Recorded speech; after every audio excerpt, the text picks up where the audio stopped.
Caravan yang bernama Sudwind.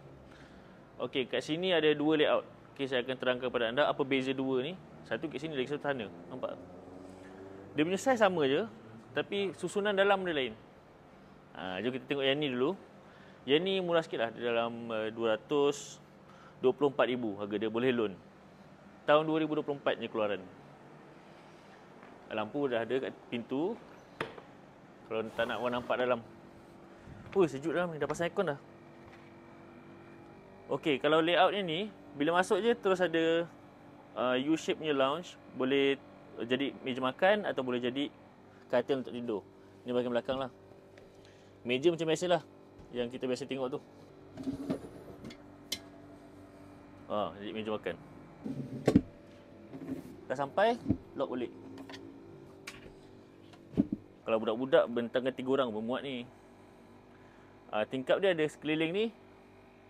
Kita boleh tengok view, panoramic view. Sekeliling ada tingkap. Almari pakaian. Baju budak ke kita boleh letak sini lah. Atau baju kotor. Okey, bahagian depan ni ada katil single untuk 2 orang. Tapi kalau kita nak convertkan jadi king size, kita boleh tambah tilam dekat tengah. Dia memang dah ada panel yang boleh tarik keluar ni untuk jadi platform tengah. Jadi king size penuh.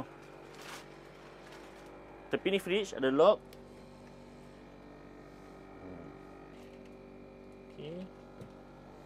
Induction cooker sama macam tadi punya model.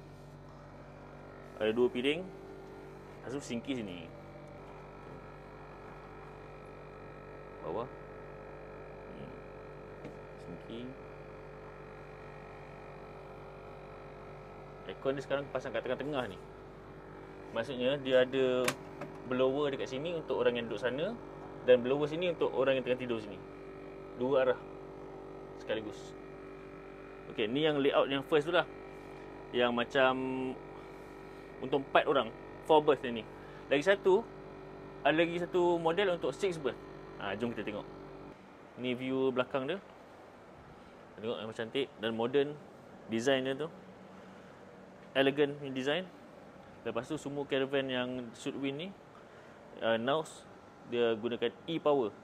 Maksudnya kelengkapan elektrik dalam ni semua dikuasakan dengan sistem elektrik dan tak ada pakai gas.